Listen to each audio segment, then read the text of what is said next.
Hello lads, ladies, gents, ladetts, whoever, whatever. Welcome back to another video. I have the lovely people from Kaizen Game Works, which I always feel like I'm pronouncing that wrong, but I know I'm not, but I always feel like it. Joining me, and these are the people behind Mascot Agency. And just to kiss ass a little bit, it is my #1 game of the year so far. Dethroning Dawnfolk, but I've been preaching this game like a madman.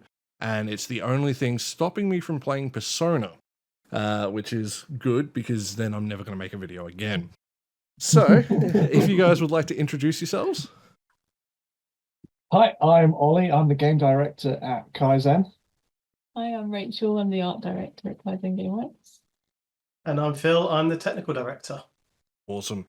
So I just wanted to start out, you guys now have 2 games on the market in Paradise Killer, which I played a little bit of yesterday for the first time. It's a game that's been unfortunately stuck in, like many gamers, my Steam backlog.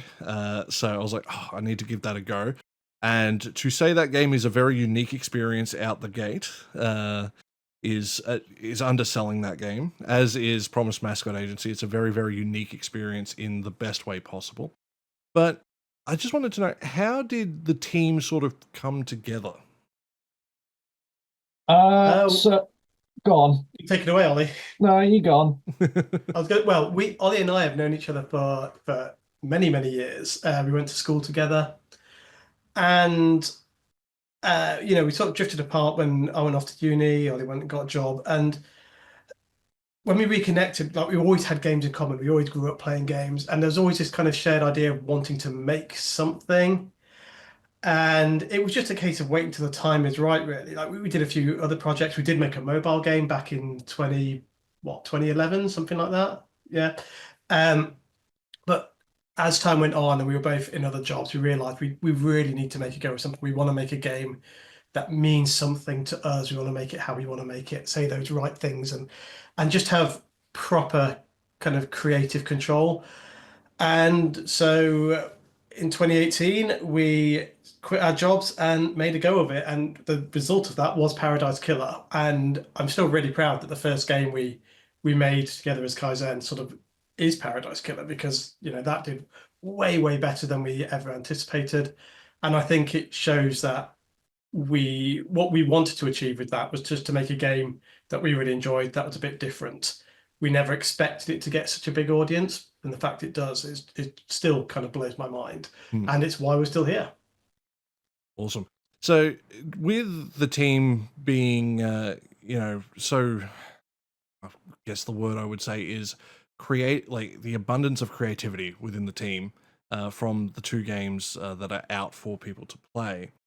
I'm very curious as to, especially for a smaller studio, with the prevalence of AI coming in, how do you feel that's going to impact you as like a group, and also like the creative process? Do you think it's something where maybe if these, with AI taking over a little bit more or becoming more of a thing within the indie space, do you think it's going to hinder the growth of Kaizen? Or do you think it's something where, because your games stand out so much, and, as you said, Paradise Killer has such a big fan base, like more than you would expect for a first game from a small studio, do you think it's actually going to help you guys almost excel? Because, let's be real, AI artwork isn't particularly great. It's definitely a bit bland, like in my opinion, whereas your work is so... I'm not the best at describing art. I won't pretend that I am, but it's so vibrant and like just wild and energetic in like this crazy, amazing way. The biggest impact it's had for us so far is that we've rewritten our contracts for all of our freelancers to make sure that no one uses AI, because we are completely opposed to it. I think it's a completely worthless creative technology, and the day we use it is the day I walk, because I just don't think it offers anything at all.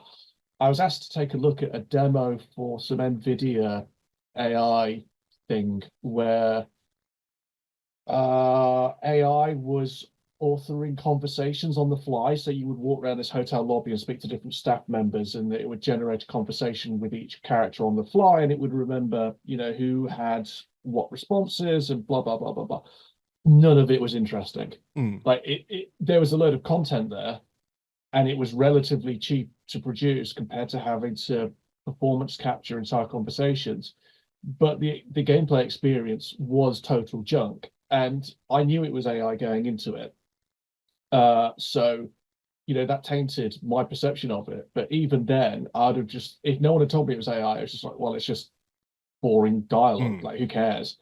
And I think what you might see is this kind of glut of games that use it, but that will ultimately go away because there are so many games coming out that it's only the games that become meaningful experiences that will have the staying power. So you might get a bunch of like corporations making a load of money quickly using some AI slop, but the things that will stay with people and will ultimately prove to be like a viable long-term either franchise or studio, you're not going to get through AI, because like it always comes back to, I think it was Simon Pegg that said it. It's like, if it's not worth a human to write it, why is it worth the human to engage with it? Yeah. And like all these companies that are just putting out games full of content will potentially jump on it and be like, well, we just get AI to write all of this nonsense or put art in or whatever. But I think the thing to think about there is like, why have you got yourselves into a position where you need that much content? It's strange to me as well, because there's so much content out there at the moment. I mean, we've been struggling. Well, obviously, we've released at a time, there's a lot of games coming out, and people only have so much attention. So, like, we kind of like, we think the other way. We don't want to waste anyone's time. We don't want to overstay our welcome. Like, so I don't understand, like, is there demand for more content? Like, yeah, I know it's going to make people's jobs easier, but it just seems like for us, we want to make quality content, not worry about the quantity, just do it to the best of our ability. And like, let's be real, like being in games isn't like, you don't make a hell of a load of money making games, so like the fun of it is the creativity. So why bother making games and put half the fun of games is to put yourself into something. I just don't understand why you'd want to take that out, but obviously, some companies do things differently. But yeah, like for us and for a lot of indies, I think it just doesn't make any sense at all. I think, yeah, I wonder if it's actually going to creep into a lot of, true indie games, because it seems so weird to have this distinction between what is an indie game and what is not, because like, like, are we saying that anything that isn't Assassin's Creed is an indie game? Because that seems like a nonsense to kind of make that very binary definition of what an indie game is. Because like there's indie games that are being released every day on itch, which are made by like one lunatic and are like very small scale affairs, but it can be very powerful. And then there's people making, like, is Clair Obscur an indie game? And the gulf of difference between those things is huge. And so I think when we talk about indie games, often what people are generally meaning is about, a $20 experience made by a small team that releases on Steam and digitally, and that kind of idea that we have. But the actual world of indie games is so much bigger. And I think at one end of that, as it gets towards AAA stuff, that's when like the rot starts to set in, and you get people spending too much money on something that want to make a certain amount of thing. And it's when you get yourself into that situation that AI becomes attractive. And I think it's AAA down is where like peak of AAA and like kind of AAA free to play stuff is where you'll see the most AI, and then there'll be a sliding scale down. And I think those people, like, we know who we're talking about, like Ubisoft are using AI to author some NPC chats in their Assassin's Creed games, because those games are too big for a team to produce at a reasonable cost in a reasonable time frame. And the industry's got itself into this situation where it's trading at that top end. It is often trading quality for quantity.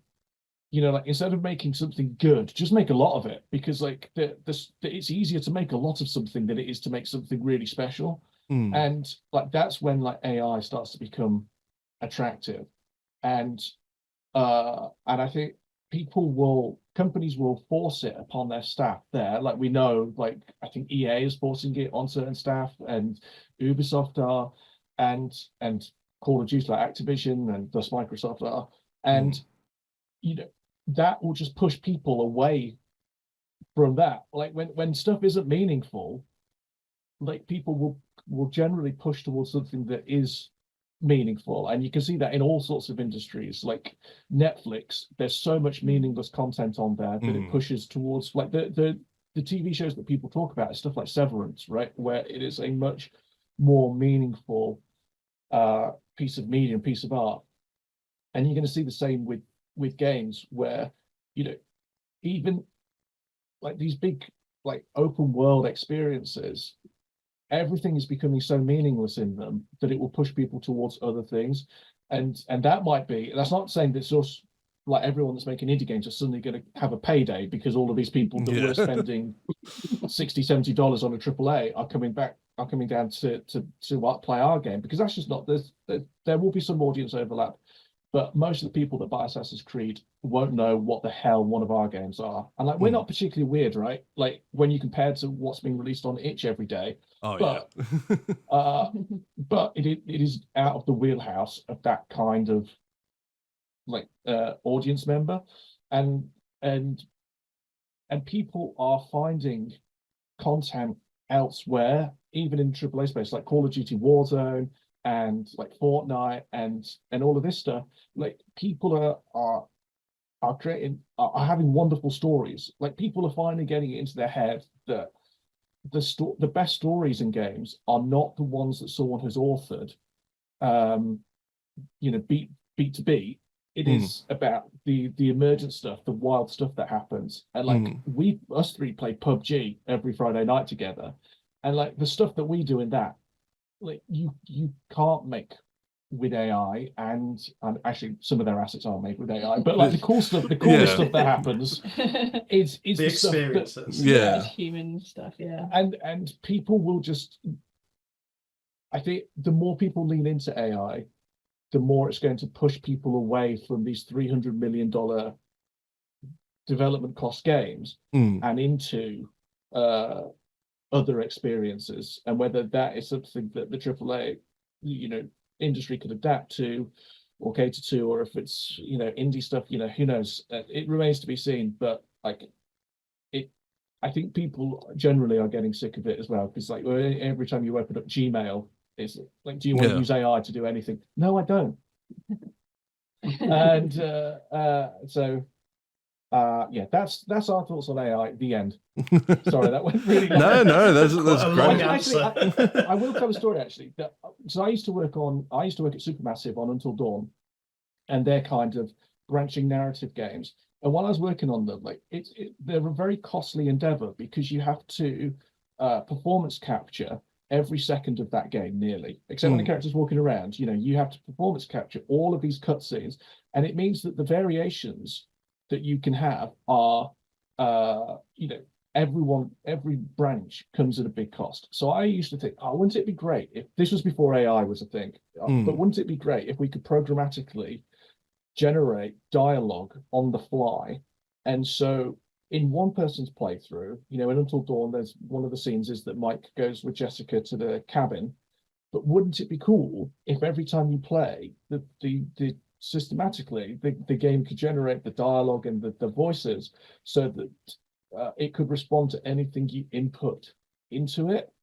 And that is now where we're at with AI, and that's what this NVIDIA thing did. And never has a dream been killed so fast as when I looked at that and I was like, oh yeah, we could do that, but none of it would be interesting.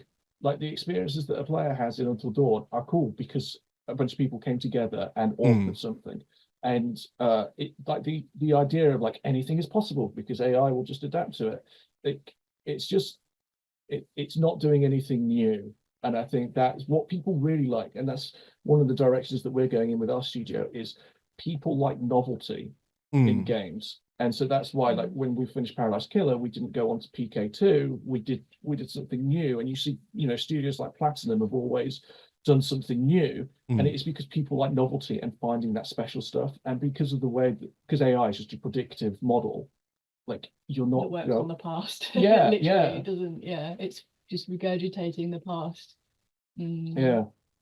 Just to go on to something you said there, like how, like you've got like as you get up to those AAA studios and all that sort of stuff, do you think as an industry, we're sort of missing these days just because of how blown out the budgets of these AAA games are?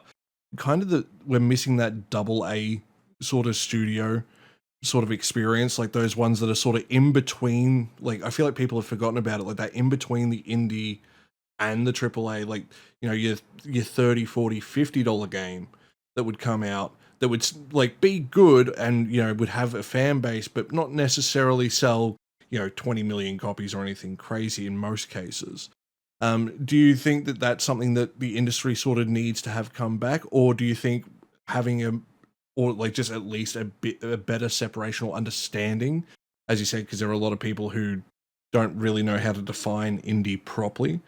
Like in terms of just being able to say, okay, this is clearly an indie game, not because of the game itself, but because of the people behind it and like the budgets and things like that, the more realistic, logical kind of descriptors.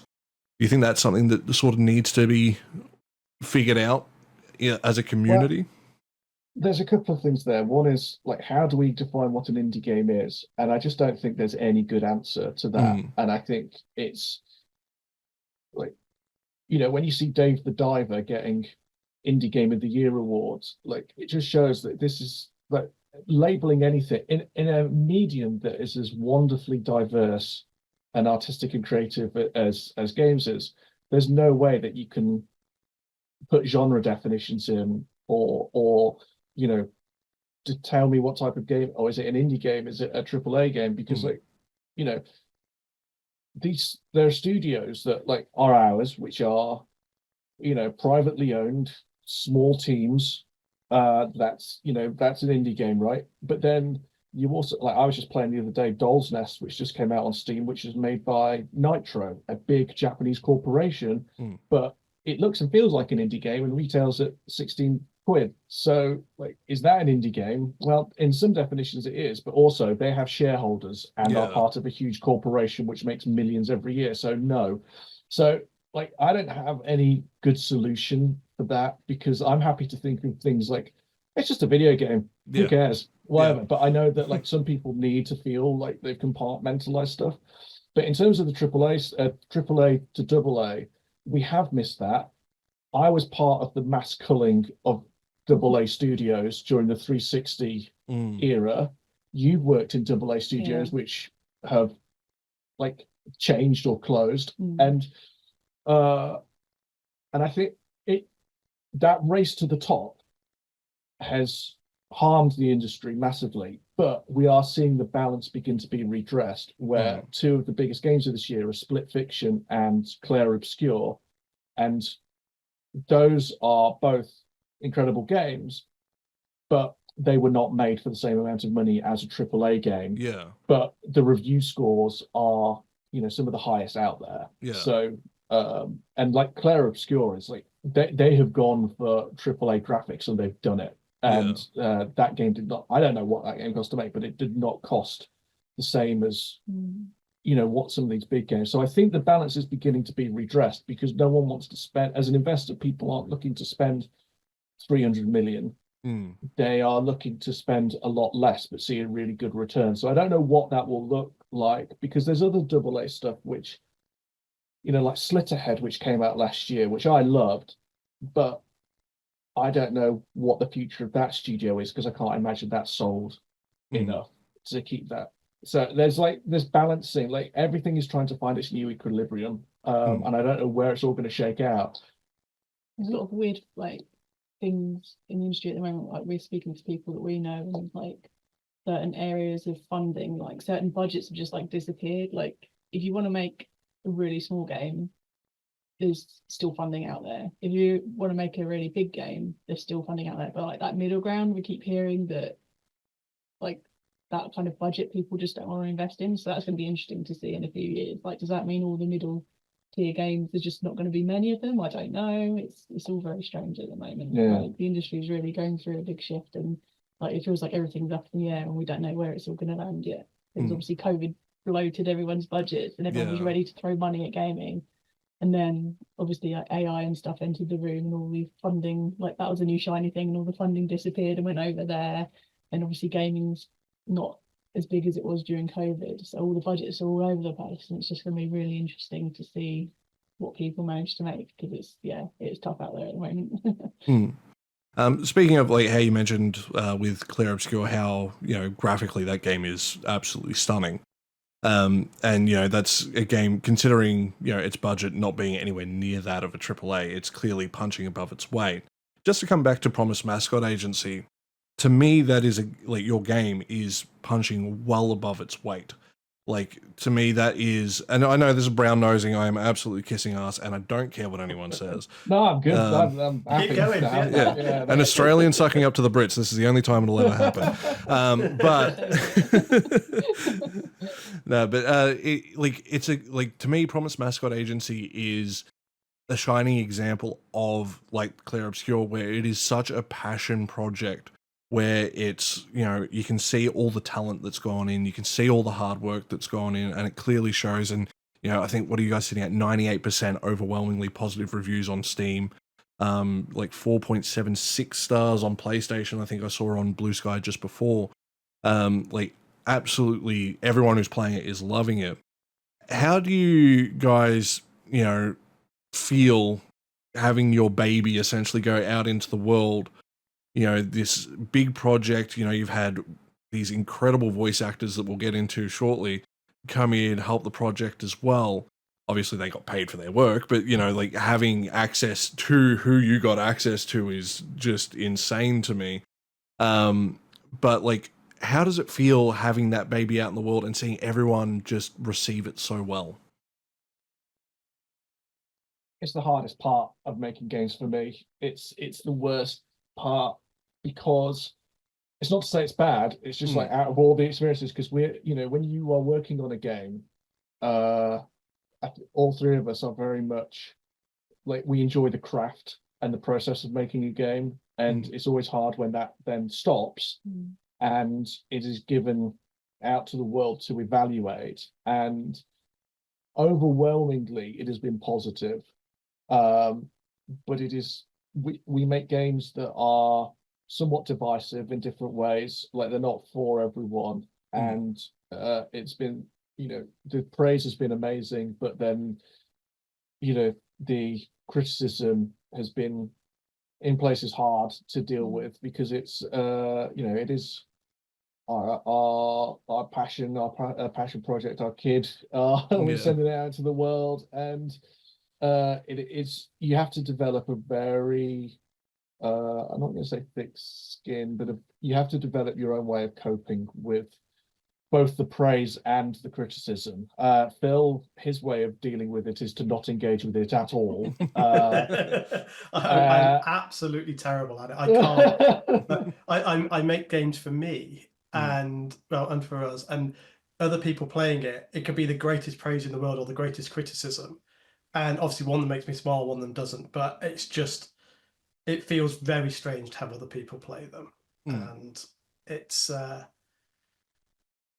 yeah, like Ollie said, you have to have different ways of coping with it, and my way is just effectively to detach and kind of take stuff on board, but I'm not necessarily emotionally connected to it like I am emotionally connected to the making of the game. Yeah, I think my biggest problem with it is how much of it is tied to potential success that your game can have. Like the numbers, like whether they are an open critic number or whether they are the numbers that go into the Steam reviews, which then change the algorithm in your favor or not. Like like everyone should be able to give their opinion on a game, like that's fine.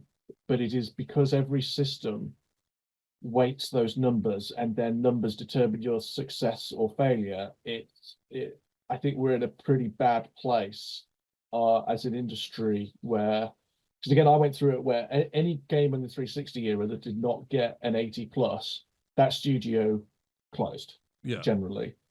And now we're in a situation where, because it's algorithm weighted on Steam, that every review is given equal weighting. That's my understanding, is that every review is given an equal rating, and then but the content of those reviews could be, an essay praising you, or just a thumbs up, or the thumbs down review could be a single line saying this sucks.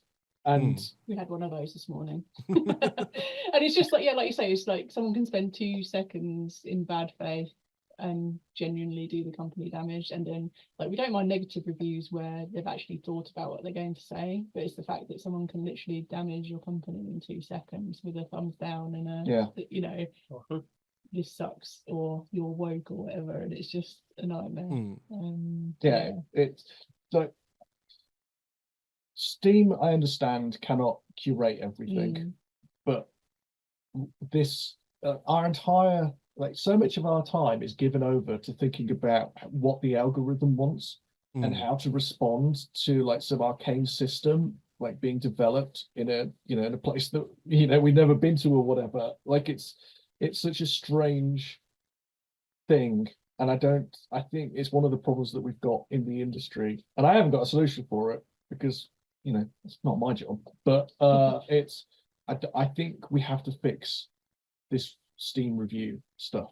Like, it's not serving the purpose. And the surfacing in general, like prior to reviews, you've got the wish list make this difference, and if you don't get into this thing, then that's a problem. If you get into that thing, it's another problem. And it's so hard, especially as a small studio, to put your resources into getting in those right places to make a difference, and you need to do them to get out, so then you do hear the praise or the criticism or whatever. But you're a small studio entering a really, really kind of big ocean, and trying to make a splash is tough. So it's wonderful when people love the game, but you've got to keep pushing, and thank you to everyone who gives us a thumbs up. Like, that means the world. But it is incredibly frustrating that some random people with some opinion, especially with divisive games like ours, if they choose not to like it because just don't like it, fine, you can refund it, that's all right. But the thumbs down is kind of, as Rach said, really damaging. I'd rather take a refund than a thumbs down. It's something that kind of makes me sad with the industry as a whole at the moment, because, like, I've been very fortunate. Obviously my channel's not huge by any means. I've only got just over 1,100 subs. But I've managed to make friends with quite a few small indie devs, guys who are making single projects, just solo guys working with a couple of friends, things like that. And seeing them put a game out and just have it go absolutely nowhere, even though it's, it can be an absolutely phenomenal game. Like, one that I did a review of that I really like the demo for is a game called Taming Your Dragon, which was a game about helping with mental health and teaching you how to, watch your language and things like that. It's a really, like, it is targeted towards a younger audience, to be fair, than maybe someone more our age. But the fact that I check in on it and it's only got one review, and, like, no one's seeing it, and I'm like, pardon the French, it's bullshit, because, like, this is a game that a lot of work's gone in. A clinical psychologist has been behind working on it to help give tools to people who are suffering with anxiety, depression, and other mental health issues, to try and help them get somewhere. But if Steam, if it's just not your day, you just don't get the eyes on you that given day. Like my YouTube videos, one video will get 2,500 views, the next one will get 20. You never know what's going to happen. You're stuck with these algorithms these days, and it feels like, especially for indie games, even though we can't really define them, as Ollie has said, but for these smaller studios, especially, or the solo devs out there, it feels really unbalanced in that sense. It also speaks to Go I was gonna say, it almost encourages you to chase not being too different, because Yeah. if you are very similar to another game that has done well, like if you want to make okay, Schedule One, like if you want to make that kind of clone, immediately a bunch of people are going to check it out just because it's so similar, either graphically or inside the gameplay. Mm. But it means when you make something completely different, it's no one knows what to do with that. The algorithm doesn't know what to do with it, and people are being taught follow the algorithm. It comes up, you can click yes, yes, no, no, no, but you don't go searching for Yeah. something new because you're discouraged from it, and that is what's really damaging, because people are being fed more information. And going back to AI, when you use something like ChatGPT to search for something, it's going to feed you the things like the lowest common denominator. It's never going to feed you the outlier, the cool thing that's just for you, and you forget how to search for it. But also, I think it speaks to a problem where we buy games from one source per platform, and that kind of game that you're talking about being sold alongside Doom: The Dark Age, being sold alongside whatever hentai game has just come out, like that's a total nonsense as well, because there are specialist bookshops, and in bigger bookshops there are sections. You don't just walk in and get shotgun blasted with all the different genres in your face in one go, which is what happens with Steam. And what Steam, I could do something with treating itself more, as games have become more diverse and having more different types of games.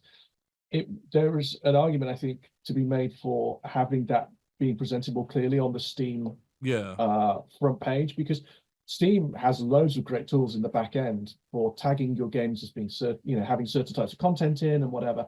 But if you don't get it right in the right algorithm, no one's going to see it. Whereas if the first thing they saw was something more akin to like, what are you looking for today? Here's the top sellers. Fine, have that, because you have that at the front of every bookshop. But also like, show me like sections or something. Again, there are far better people placed to figure out this problem. But I think once upon a time, games were all for the same audience. Every game was targeting a single small audience, and the audience has grown to feature lots of different people, and games have grown to feature lots of different types of games and themes. But we are still trapped in this all in the same pool together.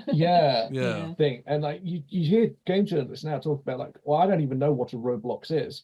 And like once upon a time, like if games journalists didn't know what every game was, that like something was wrong, right? Because it meant that because there was a few enough games where you didn't need to look outside, you didn't need specialists or whatever. But like there's too many things, and the points of sale are too narrow. On console, on Steam, and even something like a new store that launches like the Epic Game Store, like it's still just aping Steam, and not surfacing those things, because there's no reason why so much of this cool stuff that's on itch isn't also on these other places and being surfaced to more people, because like there's so much cool stuff there. And but there's just no point releasing it on Steam, because it's going to do nothing, and you're going to pay the fee and nothing will happen. And potentially a lot of bad faith people will come in and destroy your game's reviews because it deals with social issues or mental health issues or something. And, which is one thing, like in my most recent video, at the time of us recording this, I went back and played Right to Hell Retribution. Not a particularly... Oh, yeah, you did. Yeah, not a particularly great game. But that is, like, I'm someone, I won't pretend that I am, super aware of all the social issues in the world. I'm more than happy to be, hear people out and learn about any and everything, because, I think, how else can I be the best person I can be if I'm closed-minded and not willing to learn. But that was the first game I've played where I legitimately got straight up mad at how misogynistic the game is. Because like the boys, we make some pretty crass jokes, and I'm not going to pretend that we don't.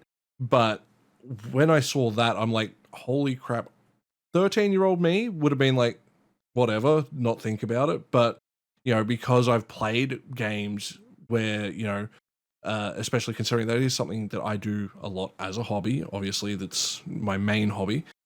If this lovely physique didn't give it away. But it's a spot where, like, because I've been willing to play all these games that show these diverse things, and through this I've met people from different backgrounds and learnt about these issues that, you know, as a white guy living in Australia that barely leaves his room on a good day, you know, I wouldn't be able to explore those and learn those. So, you know, and when people just write things off and just go, oh, that's woke, I don't like it. It's like, what's wrong with being woke to begin with? Like, where's the friggin' issue? But also, at the end of the day, it is a game. Like, it's not technically real. Like, the messaging, the story, and everything can be. But why are we mad at a piece of media? You know, like, it's something that I'm struggling to understand. A big problem I've seen is a lot of sexualization of female characters, where they complain, oh, this actress isn't pretty enough, or this person isn't this, or, you know, her boobs need to be bigger, or whatever. And seeing that has just, the more I hear about it, the more angry I get. And not in a, oh, you know, defend women. It's like, you know, because I have no clue what to say for women. Women, you know, they should have their own voice. But, you know, it's something where having this representation, having these different views come in through games, you know, as I said, it's made my life better. Like, I feel like I've grown as a person from these types of experiences. So sorry for the jump cut, everybody. Zoom had a time limit for some reason, and we got kicked out. So we're now back. But we're going to use that as a chance to sort of get into the behind the scenes of Promise Mascot Agency. So I wanted to ask, how long did you guys work on the game? 4.5 years. Yeah, 4.5 years. So quite a long time, longer than we expected. Yeah. What would you say the biggest challenge during that production cycle was? I think the game was initially spec'd at like 2.5 years. And so the biggest challenge was that we realized early on that we was never going to finish it because it's a concept. So for people that don't know, Promise Mascot Agency is about an exiled Yakuza lieutenant who made a massive mistake, who's supposed to be dead, and he's exiled out to a countryside town, a dying town on the coast of Kyushu in Japan, to resurrect a bankrupt mascot agency. And he drives around the town, meets local people, helps them out, and then recruits mascots and sends them out to work. And then when mascots get in trouble, steps in to help. And the initial concept was kind of lean and manageable, but we didn't realize how much like the game needed to feel alive, and how much we needed to make to fulfill its potential.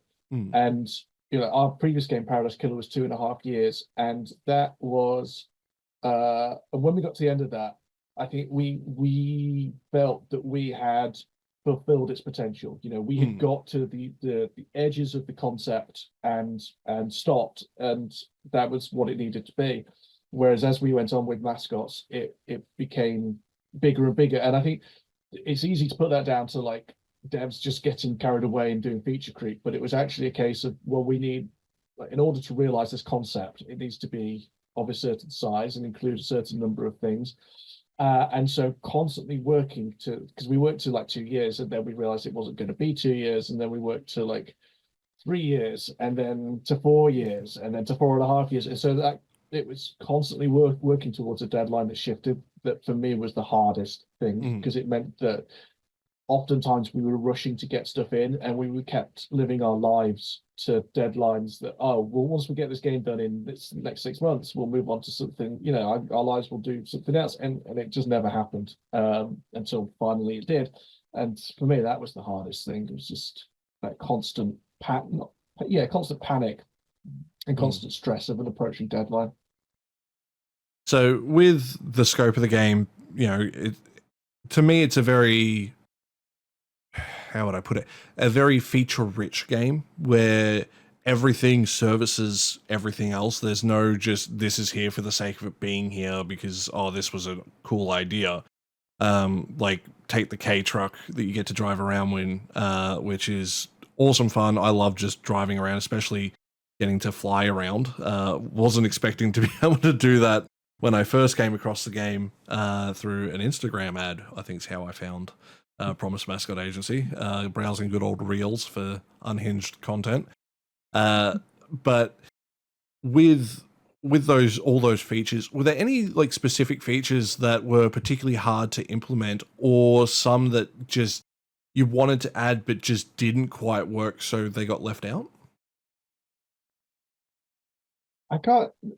There's some stuff that got dropped, but it was because it was too much work and it was unnecessary. As like we talked about with PK, like once we fulfilled the concept, it wasn't worth adding more stuff just for the sake of it.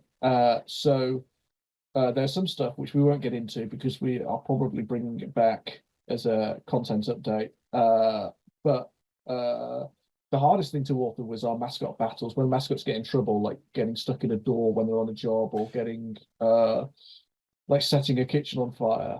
Like that's our gameplay. We knew we needed to show mascot physical humor, and authoring those things was a nightmare. Like it was worth it, but it was a real struggle because it's very like complex scripting. Like this happens, then when this happens, we fire off this animation, this sound effect, and trigger this bit of dialogue, and then this thing happens. And it's if we make another mascots game, we won't do that again. Like we'll figure out a different way of doing that, because just that was just way too much, way too difficult. And like I say, it's worth it. We needed to do it, but like, that's the thing that will give me PTSD from this project. And it went through a few iterations as well, right? That was not the first thing we did for that system.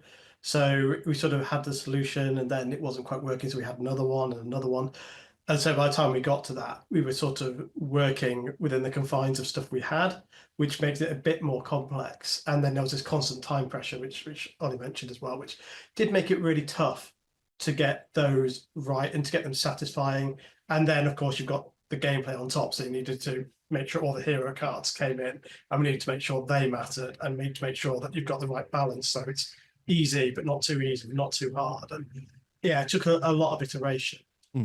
Yeah, the card game itself, that I remember you redesigned that, and as it wasn't a card game to begin with, you designed that and implemented it pretty quick, and it was a nice elegant system which worked like pretty much from the off. It's all the stuff around it that you never realize until you start making stuff like that, just how big a thing can be and how complex a thing can be, and how much you think you can. Well, we'll make a template for this kind of gameplay, and then we can just make variations of it. But then as soon as there's any kind of narrative or difference in actions, it just explodes out into having to make a whole new thing. And I was really happy at how fast the card game came together. It was all the stuff that I had to do around it that was time consuming and hard. I think that's really important as well, because they say like a lot of our stuff in our games, they all have a reason. Like it's, there might be a lot of collectibles, but each collectible has a purpose, or each thing you do has a purpose, and each system is designed not just because we can, but because there's a reason why that works. And Ollie does so much work behind the scenes, making sure all that stuff comes together. And when we have our kind of first prototypes, or even like in this case, a year or so in, probably a couple of years in, all these things are there and they're working, but they're not quite meshed together. And it takes Ollie to sort of go, well, actually, this happens because of this, with this in there, and that matters, and this has got to have this flavor to make it work. And when all that comes together, it's a hell of a lot of work that it's really hard to quantify, because you think, oh, just mix two systems together. It's just like, well, have one talk to the other, but it's not. It's narratively got to work at the right time, at the right pacing, and that stuff just, it's a hell of a lot of work that he's brilliant at it, which is great. We get these results, but it's very difficult to quantify what's needed to make that happen. And I think that is so much of the magic as well. I mentioned before, the game is very creatively that's probably not the best way to put it. It's very artistic. Is like I don't have the vocabulary. It is currently pushing on midnight. I have had painkillers, so I do apologize if I start to just seem a little bit dumber than usual. But with the art for the game, obviously, you know, we're set in Japan. What was like sort of the process behind getting the design and just the aesthetic right? Because I showed it to a few of my friends immediately as soon as I was very fortunate enough to get given the key for the creator program. And every single person has gone, this is gorgeous, this is charming, I love the style and the aesthetic and like the effects, all that sort of stuff. How did that all sort of come about as sort of a system? Oh, that's a big question. That was 4.5 years. The first thing we had, probably, we made a prototype, and it was very kind of plain. We didn't quite know what style we were going to go in. And the first thing that happened was we had a message from Kowloon Knights, our funders, saying, "Do you want to work with Ikumi Nakamura?" And we were like, "Hell yeah, we do. We love her." And we worked with her for a bit to kind of get the kind of, I guess, Japanese flavor, like her experiences. Like, she helped us design a load of the mascots. We established quite early on we wanted it kind of weird but cute at the same time. She sent us a load of kind of art direction, and like one of the first things she said to us was, "Oh, we want it it's going to be centered around an abandoned town and have a lot of the themes being about like community and, you know, how people move away and how it affects the community and stuff." And from that, when we started to look at abandoned towns, we started to see a lot of kind of places that look like they've been left in the past. So there's a lot of kind of Showa era posters in some places, you know, they look like they've been abandoned. So it's like kind of 1960s to 1980s kind of Japanese posters, branding, stuff like that. And when we saw that, we thought, oh, that's kind of a theme we can run with. And we wanted everything, you know, we talked about AI and stuff earlier. We kind of wanted everything to feel a bit more handmade. Like, that's our strength as a small team. Every texture in the game we pretty much painted, didn't we, with our own, like, yeah, everything we've kind of gone over with a brush, a digital brush. But yeah, we just kind of wanted everything that's handmade. Looked at kind of paper album covers, paper adverts, children's toys, like advertisements and things like that, and just kind of picked the things we liked and the themes that kind of came up again and again, and then refined it into what we had. And then Harry, one of our coders, has like an extra talent for kind of VFX and graphics and stuff, and he kind of took on board a lot of the, you know, like old TV shows, old Yakuza movies and things like that, to make the vintage filter that you can turn off or on in the game. And which, if you yeah, turn it so off, you're wrong. Leave it on. It's the best way to play I think it does make some people ill, unfortunately. So we thought, you Survival know, of the we like fittest. to give people the choice. Yeah, we like to give people the choice because we know, again, like, it's divisive. So, you know, people accessibility can play it how they options want. always for the best. Which has Yeah. been great to see the industry start to have a lot more of those going forward. So speaking of the mascots, as you said, you know, you want them to be kind of weird but cute. How did, you know, a lot of them sort of come about? Like, what was there, like a specific process behind each individual one, or was it sort of, oh, I've got an idea for, you know, I want a few horror ones, or I want a few like this, or a few like extra cute ones? Like, let's be real, everyone loves tofu. Tofu is the best. But like, you know, were there the thoughts of the symbolism of what tofu means, you know, in terms of its slang usage, you know, or was it just kind of coincidental that it ended up working out that way? There's a mix of things, really. The tofu in particular, that came from Ikumi Nakamura, and she used, she wanted a mascot to kind of represent mental health, and there's a Japanese, like, turn of phrase, like some slang saying like tofu mental, and it means that if you've got a fragile kind of mental state. So that's where tofu came from. Some like just came from, you know, in the obstacles games, we've got different classes of mascots. You've got like food mascots, safety mascots, sexy mascots, that kind of thing. So some of them we were just like, okay, we need like 3 more food mascots. What Fukuoka food can we, look at and make a story for? Some of them are just kind of doodle something cute one evening and just thought, oh, that's a cute character. Let's put that in the game. There was a point where we were showing our game around, and a lot of people behind the scenes in business were saying, why have you got no cute mascots? We can't market any of these mascots. They're all weird freaks. Like, oh no.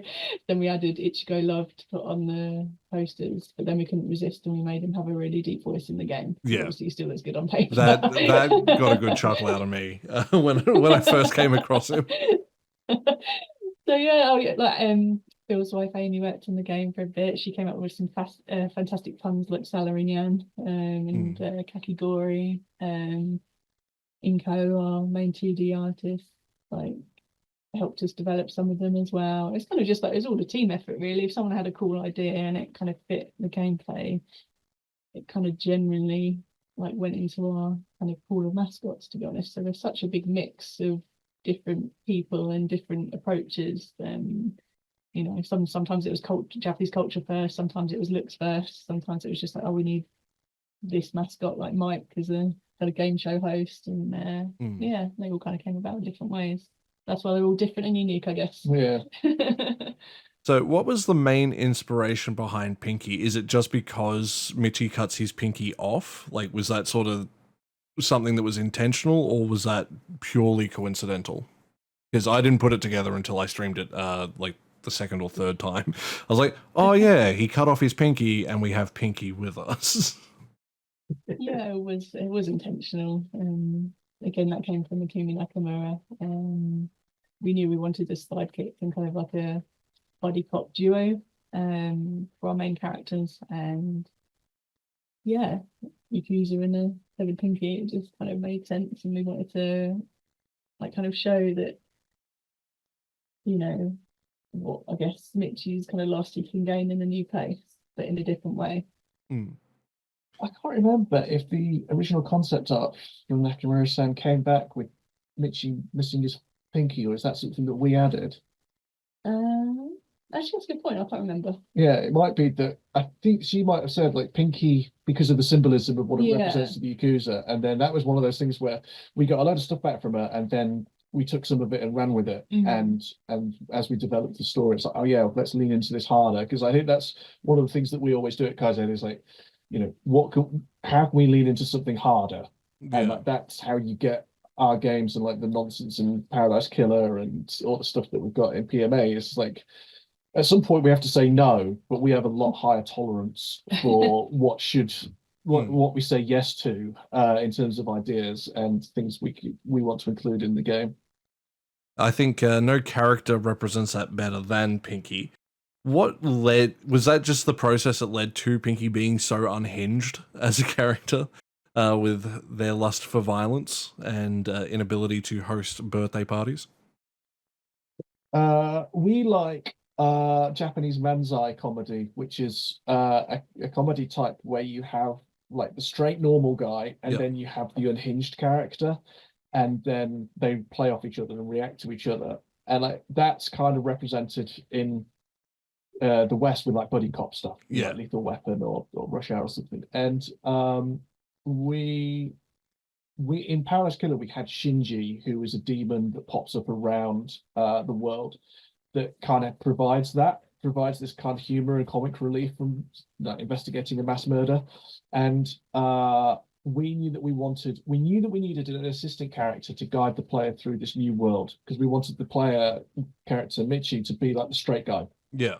So that he is a stranger in a new world and a new business and needs an assistant. And then I just like writing that kind of character. Shinji and Pinky are the most fun characters to write, because I like their type of humor, and I like the way that they, especially Pinky, plays with language, and like Pinky has lots of different facets to her personality, and you'll see as you play through the game, she picks up speech patterns from other characters that she's interacted with, and during conversations and after conversations, and so it's this really fun mix where it's really playful, because like in Paradise Killer, because it's a crime game, a lot of the conversations had to make sure that the player had to leave that conversation knowing very specific things and had a very clear understanding of very specific things.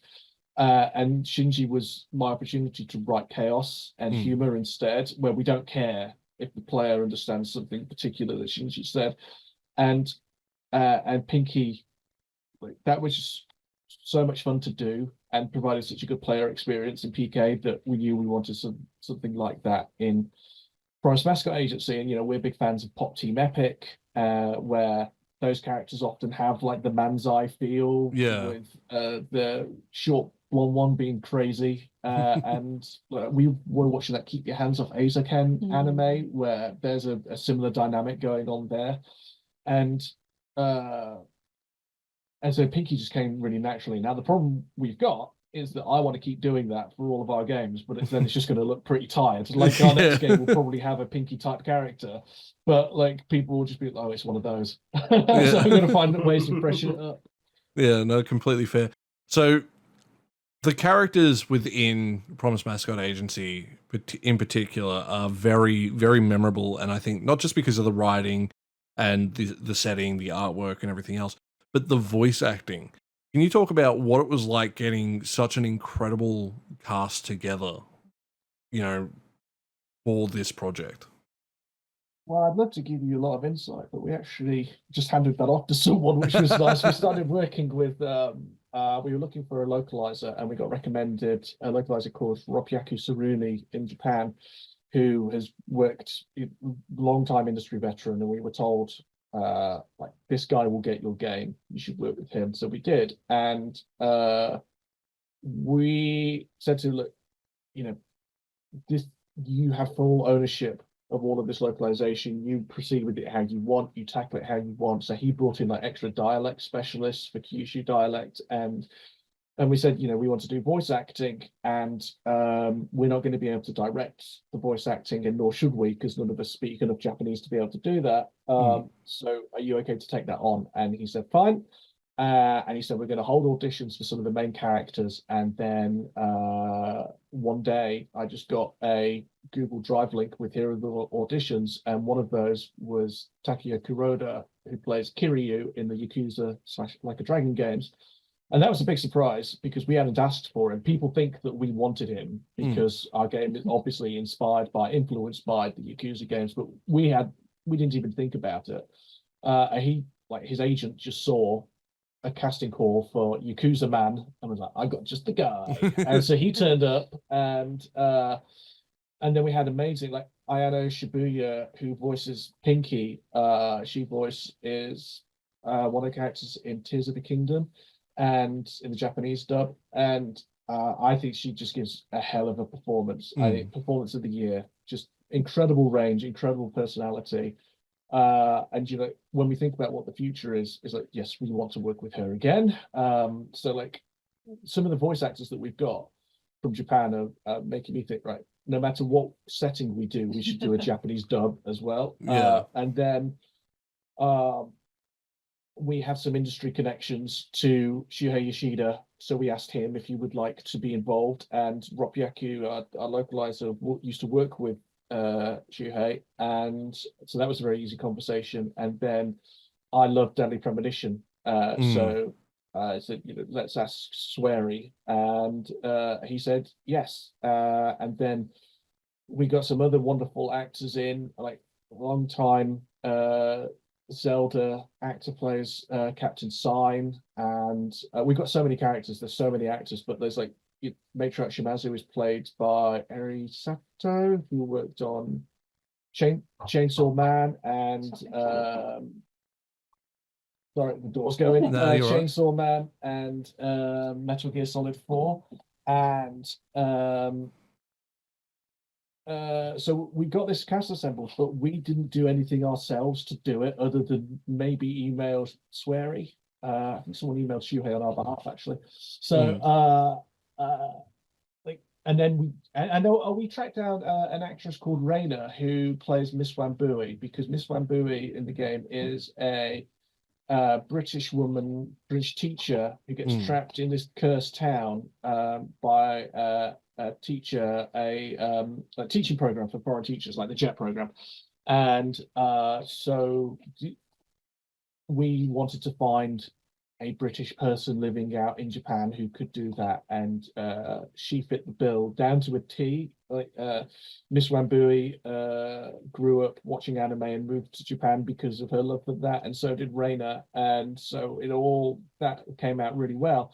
And she's really good at Japanese, but you can obviously hear the British accent in it, and the formal way in which she addresses people. So you get this really good delivery and feeling from the way her character interacts with all the other characters. Yeah, because I was going to say, like, everyone just feels super authentic to their character. As you mentioned, like Pinky's voice lines, like, are just, you're going 1 minute super happy to her being super aggravated, and because the character is so just diverse, with you never know what's going to come out next. I agree. Like, honestly, the best voice performance I've heard all year, if not in probably the last 5. I can't think of many games where I've been like, because I'm a gameplay first type of person. I tend to skip story most of the time if I'm not fully engaged with it. It doesn't mean I dislike the story. It just means I'm like, I want the gameplay. I'm here for the meat of the actual game per se. But Promised Mascot Agency has definitely been one of those games, like Yakuza 0 for me. When I played through that a couple of years ago, I watched every single second of every single cutscene.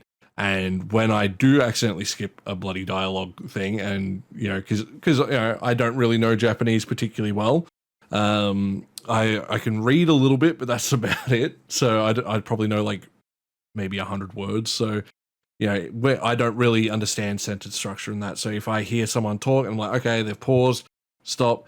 But I noticed one thing you guys did is for that. I don't know again if this was an intentional thing, but I did want to ask about it.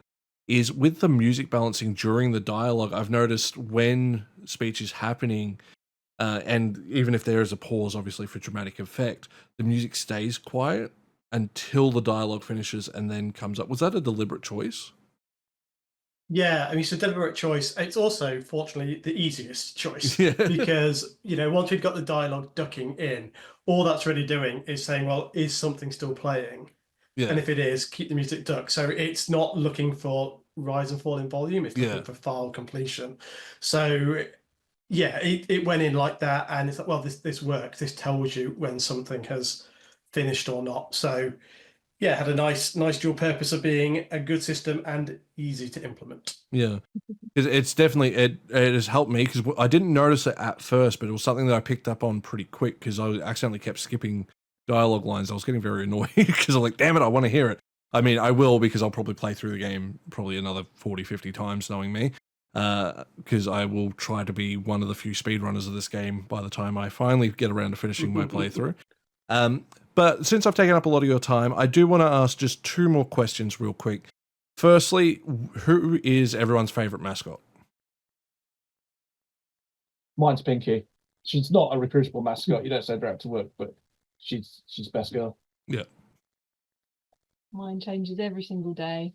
Today I would say Copen. I really like her voice. I think her voice actor did a great job of Copen as well. And I like the fact she's a goth girl. And I don't know, I like her interactions with Pinky as well. Mine changes as well, but Kasa Kamori is probably my most consistent one, other than Pinky. Yep. And my final question, this is my favorite question to ask. If you could replay any game for the first time, what game would you pick and why? Dark Souls. Dark Souls? Because of the amount of mystery and discovery and figuring that out. That's just a big old knot of things to pick apart and discover and be surprised by. And once you've done that once, you can't do it again. Mine would be Disco Elysium, I think. Just like I wasn't expecting to love that game as much as I did. I didn't expect it to be as deep as it was. I hadn't really heard a lot about it. And I played it straight after we made Paradise Killer, actually, because we didn't want to play it before then, because we'd heard it was good and we didn't want it to depress us. Because there's no way you can live up to that, right? But yeah, that blew me away. And I think if I played it again, I don't think I'd have the same experience as playing it the first time. And it was one of the best experiences I've had. Oh, it's a real tricky one. I'm going to say Resu 4, just because it's one of those games that's up there. And as much as fun as it is to replay it, it's not as much fun as the first Discovery. I really like playing the remake because there's like more discovery in there, but going back to the original completely blind would be really cool. All right, everyone, thank you so much for joining me today. And anyone who has watched, you can definitely go check out Promise Mascot Agency. I'll have it linked in the description below and pinned comment. Do play it. I will have a review out eventually. I am a madman, though, with this game, so I will probably be 100%ing it before my video does come out, which is definitely slowing me down. I'm trying to manage a lot of different content at the moment. But also check out Kaizen Game Works. I will have all their socials linked down below. And definitely support small indie devs and fuck AI. Approved.